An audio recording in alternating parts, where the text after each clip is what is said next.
Alright, apologies in advance if you can hear my fan. It is hot and humid because it's summertime and I would like to keep it cool. Anyway, welcome to week 2 of Transformers Weaponizer Week. Or, like, Weaponizer Month at this point. Anyway, this time, for this week, we'll be taking a look at the Decepticons. So we have Weaponizer Brunt, Airwave, and Fast Track. So, let's get started with Brunt first. And here is Brunt in his tank mode of sorts. So he's a neat little purple cruiser. So here's from the side, from the back. A bit wobbly, but that's fine. Here's the undercarriage. Kind of looks like a scorpion a little bit. And then facing on. Now he does have articulation, thankfully, so his cannon can move up and down. And it is on a swivel plate, so it can do a full 360 if you so wish, which is cool. He does, unfortunately, have visible hit syndrome, though. But anyway, let's get started. Oh, and he also kind of rolls. He more so glides than anything, as gliding things should. But anyway, just start with the transformation. First, split the two pieces in half, because that'll be easier. Take the front part of the gun off, put the gray thing to the side, rip off the gun. There you have a foot. Take the other foot off the turntable, and there you have the other foot. To know which foot goes on which leg piece, you'll have ankle tiltage, so it's very easy to tell. Or that the one with the peg is on this foot, or that side. Then take this dial and take it off. And these two pegs pegged into these two holes where my fingers are, and then come around and pull out these stumps, because they will actually plug into the legs. And there's the lower half all done. Next, take the top, take off the side pieces, flip this gray piece down. Well, flip the peg down first. There we go. Flip this down, and just have that resting. And now, the legs, plug them in. Peg will go into this peg hole right up here. Extend the arms, bring them down. Second first seam is the first. Lift up the head. And then, using those same two pegs, we plug them in to one of these 4 ports back here. And now what I like to do is I like to turn this table sideways, and then using this peg, plug it into that hole. And there is Brunt in his robot mode. And he's purple and mean, and he's got big, meaty claws, as you can see here. And his claws do in fact open, which is good, so you can quite literally create a pose with him where he's attacking you, like claw, claw, claw, claw, pinch, pinch, pinch, pinch. Posability-wise, arms, full 360, can go out that far. There is a bend there, but only about that far. There is rotation as well.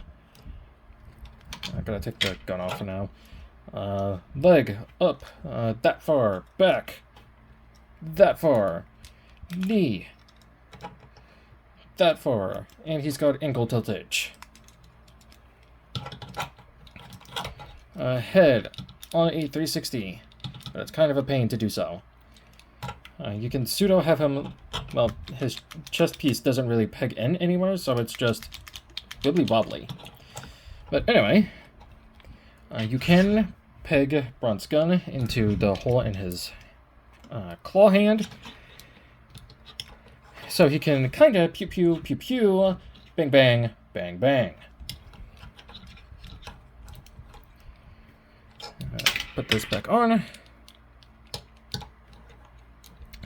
And now, for size comparison. Here he is with Skytread, our model for the week, again. Here he is with Autobot Cog. So you can see how those two look. here he is with 6-gun.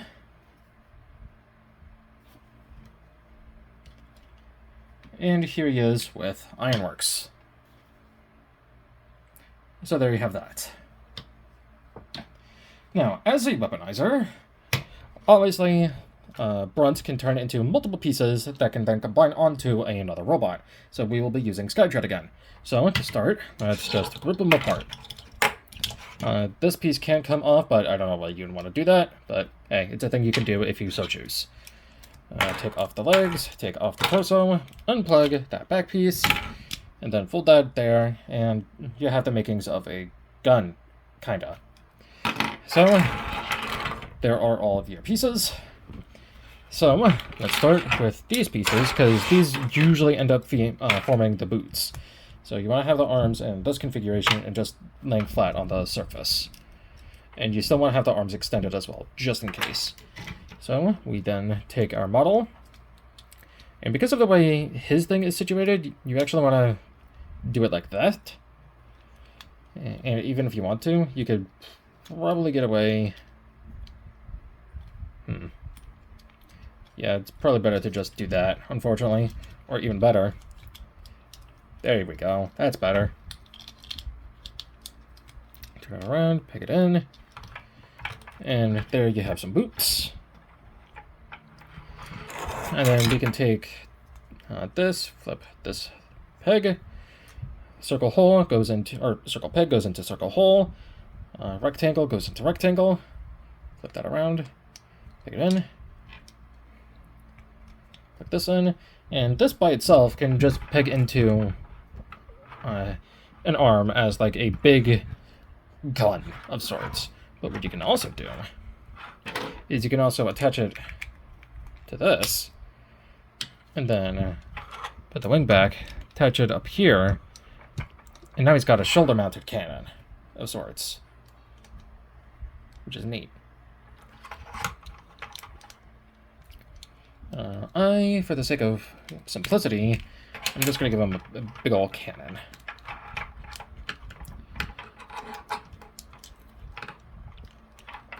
And then we take this piece and then combine it with this piece. Flip the pegs down, and there's another gun, or we can just plug this onto the back as backpack. Have that hanging out. And then we can actually use this middle peg, plug it onto the arm, as kind of like a shield. It's almost like a buckler, but yeah. But that's just one of many configurations you can do with Brunt. So there you go. Of the bunch, Brunt isn't my favorite, but he is better than the next guy I'm going to be showing. But anyway, that has been my figure review on Transformers Siege, Brunt.